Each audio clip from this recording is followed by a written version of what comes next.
The unstoppable Devon versus the Georgian general Genadi Quickvinia. Hermes the Italian gladiator Gasparini versus Jerry Big Daddy Cadret, and many other amazing super matches. So 10 super matches have already been announced for East versus West 7, which is going to take place on May 6th this year, $17 pay-per-view. I think this is going to be the most amazing arm wrestling event ever, and this video is one of those videos that you do really want to watch till the end. So please like the video and subscribe to the channel. About 20 hours ago, Engin Terzi uploaded this post on his YouTube community page. The list of athletes confirmed that will participate at East vs West 7, a bit more to come. So more will be participating. Guess who is pulling who? Least talk and most work. Wow, amazing.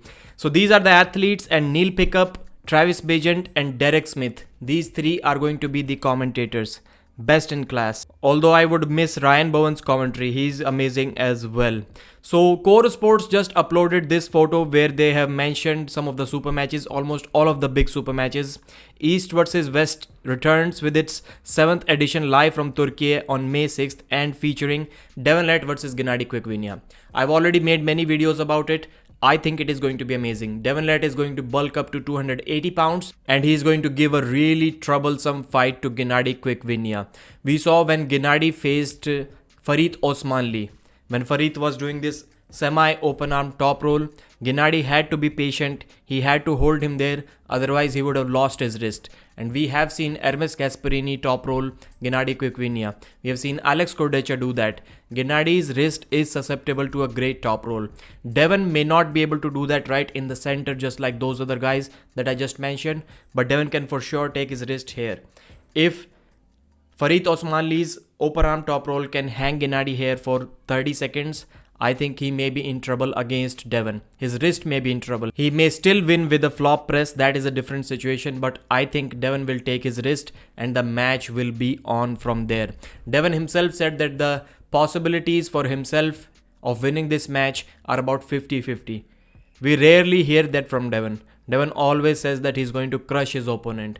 But this time he believes it is 50-50, so that has to be a close match. I cannot see it ending any other way but a war. Next up we have Hermes Gasparini versus Jerry Big Daddy Cadret. They were supposed to pull each other at East vs West 5, but the match got cancelled because Jerry got injured. After that, the match that was supposed to happen was between Zaur Pezulaev versus Hermes Gasparini at this event. But again, Zaur also got injured. So this is a trend. Whoever faces Hermes Gasparini gets injured before the match. I hope Levan is safe. After seeing Genadi being able to top roll Jerry a couple of times, and that was peak Jerry according to Jerry himself, I think he may be in big trouble against Hermes Gasparini. But Hermes got slightly injured trying to finish Genadi Quickvinia at King of the Table, and Jerry is going to hold him in that position for way longer. There is a good possibility that Hermes can also get injured in this match, but this is another match that cannot end in any other way but an absolute war. Next up we have a surprising match, Dave Chaffee versus Rivas Lutidze. I did not see that coming. Rivas coming off a loss against Artem Moratov, but he did get one win over him, one round. And Dave Chaffee coming off a loss to Hermes Gasparini, 3-0. I think this is another close match, but Dave Chaffee may be slightly better in all of the dimensions. We have seen that Rivas Lutidze can hang with Artem Moratov in a hook, but Dave Chaffee's hook may be slightly better than Rivas. We have seen that Rivas Lutidze has a great top roll, but Dave Chaffee's top roll may be slightly better than Rivas Lutidze. Rivas has to beat Dave based off endurance, and I don't think Rivas has a great enough endurance to beat Dave Chaffee. I'll have to go with 3-0 with Dave in this one, with all rounds being close. Next up we have the return of Vitali Laletin, the Russian giant, at East vs West 7, this time on the left arm against Tobias Sporong. This is another great match. I did not see that one coming. Russians competing at East vs West has to be one of the biggest news of this year. I cannot wait to see more athletes. Hadzimurat Zoloev is also competing, then Denis Siplenkov and many others, Alan Zoloev. This year is going to be amazing, absolutely amazing. So talking about the match itself, both the grip masters, by far the strongest grip in arm wrestling. These two are the legends of grip strength. And we saw when Artem Morozov faced Tobias Sporong, he tried to top roll and immediately regretted the decision. He had to hook Tobias Sporong to beat him. Vitali Laletin does not have that hook. So can he also beat Tobias Sporong? It is going to be a good match, an amazing match, but I don't think it will be a war. It has to end quickly, one way or the other. But for some reason, Vitali's left always seems to be the better arm compared to his right. I'm not saying there is a good gap between these two arms, but it looks like Vitali's left is just awesome. I believe that Vitali Laletin, Morozov, David Dadikian, and Alex Kodecha, these are the 4 guys in that top tier on the left arm in the world. And then in the second tier, we have guys like Tobias Sporong, Alijan Moratov, Corey West. I think these are just a slight tier below those guys. So for that reason, for the explosivity, for the experience, for the height, I don't think there is a much height difference between these two. Vitali is about 6'8", 6'9". Tobias is what, 6'6", 6'5". So yes, there is a small difference, but the overall package, I'm going to go with Vitali Laletin in this match. And the next match that we have, Kidargali versus Todd Hutchings. Hungerbaya versus Hutchings, man. That is just amazing. This match, we can say we kind of saw it coming, but not so early. If we can see that Hungerbaya has won both of his matches recently. He defeated John Brezink and he defeated Monster Michael Todd. Todd Hutchings lost to Zoloev. He beat Yordan Sonev. He lost to Prudnik. And he has beaten Irakli Zirakashvili. It is a weird situation, arm wrestling math. Because John Brezink toys with Hadzimurat Zoloev. Zoloev beat Hutchings. Todd Hutchings toys with Irakli Zirakashvili. Irakli beats John Brezink. So confusing situation here. But I think it is a good matchup for Todd Hutchings. But once again, Hungerbaya, it is really difficult for anyone to beat him without a wrist. I know Todd Hutchings has earned his bread and butter by beating people without his wrist. But is Hungerbaya that guy to lose to that kind of style? Man, I think stylistically, Todd is a difficult opponent for Hungerbaya compared to John Brezink. But maybe there is a possibility that you just cannot beat him without your wrist. And Todd Hutchings does not have that shoulder behind the hand press.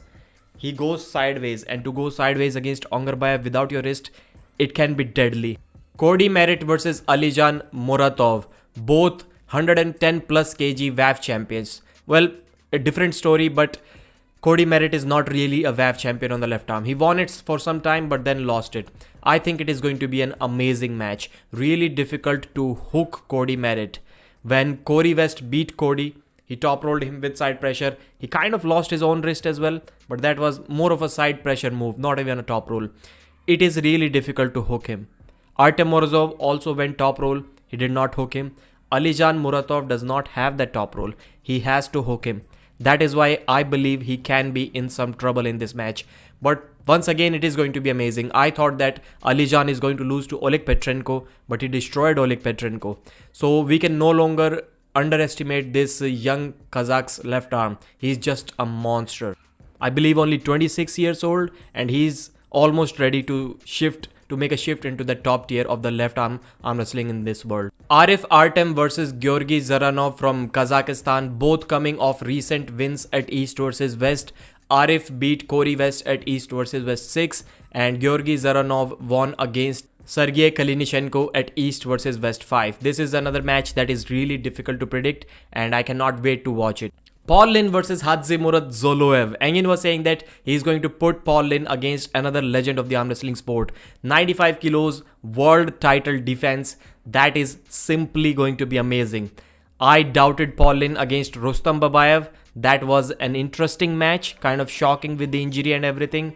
Man, this match can be different because Paul Lin can cut to 95 and be 100 kilos once again on the match day, because weigh-ins are mostly 36 hours before the actual match.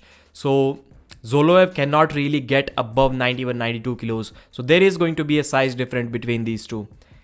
I think that is one of the closest matches out there. I think it is really close, and Paul Lin can pull this off. So these are the matches mentioned here. If we have a look at the post that Engin Terzi made, maybe there are some matches that are missing, and the matches that are missing are, I would say, David Samusha versus Brandon Elsesser. this can be a mismatch. If there is a weight cap in this one, this can be a mismatch. Brendan Elsesser recently beat Craig Tullier, and Samusha also beat Craig Tullier, but Samusha destroyed him and Brendan was in a war against Craig.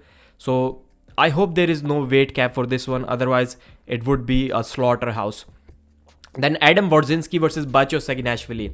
Bacho Saginashvili is a young guy. I think he's not even 20. I think 18 years old. He has massive forearms. Great upcoming talent in the world. Levan once said that Bacho Saginashvili will beat Matt Mask. I would have loved to see that match. But Wodzinski versus Saginashvili, unexpected match. I think it is going to be a close match for sure. Both with a similar build. I think Bacho is slightly bigger if I'm not wrong. But really difficult to predict this one as well because we do not really know the level of Bacho yet. Thanks for watching this video. Subscribe to the channel and we'll see you again.